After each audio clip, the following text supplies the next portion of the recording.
Hello, this is Reviewer Films 94, and this is my review for Alien 3, directed by David Fincher and released in 1992.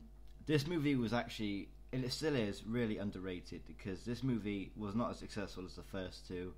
But I think that's wrong because I really enjoyed the third film, and personally, it's my personal favourite out of the four Alien films. And it just deserves more recognition than it got. So I'm just going to get straight into the review. The film begins, it doesn't actually explain how long after the second film, but it begins with Ripley in the Sulaco, which survives, of course, this ordeal from the second movie, Aliens. And there is a facehugger on board that proceeds to implant an embryo chestburster down Ripley's throat while she sleeps.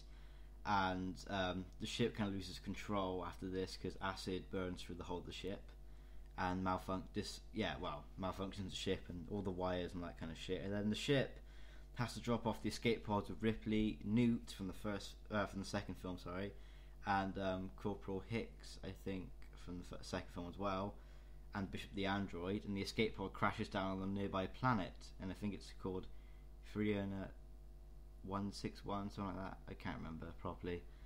And they crash in the ocean at this planet, and then one of the people on this planet finds them, brings her back in. It's confirmed that Newt, Corporal Hicks, died in their crash, and Bishop, the droid, is in half, but he's a droid, so he can still be put to good use, thankfully.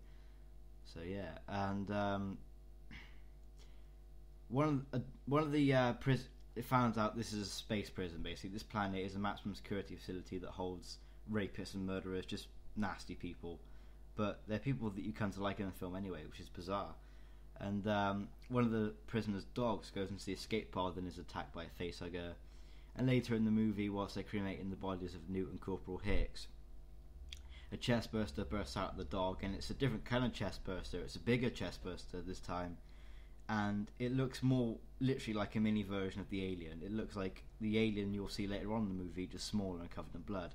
That runs off, and then the alien proceeds to wipe out the prisoners one by one. And this alien's fast, it's dangerous, it's aggressive, it's different. It hasn't got the spikes on its back, the spines on its back that you saw in the other Alien films.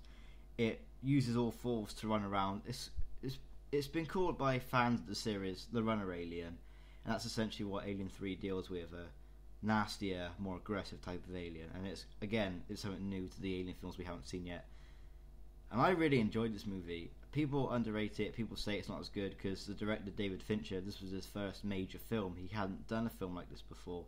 He may have done a couple of homemade movies and TV ads, but he'd never done a film before. And people thought he didn't handle it quite well. Personally, I think he did it brilliant. Alien 3 was a grand job, and David Fincher would go on to direct 7, which I will review one day, which was a fantastic film. He directed The Game, Fight Club. He's well known for directing thriller films, and Alien 3 is definitely a science fiction thriller. It's not quite horror, but this film is like the elements of, a thriller movie, a well done movie. And there are loads of things I like about this movie. I mean, when the alien is taking out the prisoners, they hatch two plans to kill it. The first plan is to trap it and wait for the Whaling Company to come back and get it, but Ripley says they won't get it, it's best to just kill it. They try the first plan by luring it into a door by I think it's putting all this gasoline and horrible shit on the floor, so when the alien comes out of the air ducts they can burn it, they can set fire and it'll run into the thing. They manage to trap it, but one of the prisoners, Golic, played by Paul McGann, who would later play the 8th Doctor in Doctor Who the movie, which I may review as well, he basically releases the alien and it's set back loose. And the final plot of the movie, it's the final prisoners have to basically use themselves as bait and run around the prison in order to get it trapped once again to kill it, and this results in the death of every prisoner via Ripley and Morse. So yeah, this is a good movie, and even it's underrated. I'm not going to give this film 5 out of 5 because to me it's not a masterpiece, but it's a good film and it deserves more recognition than what it got. So Alien 3 gets 4 out of 5 stars for me. Check it out, it's worth the watch.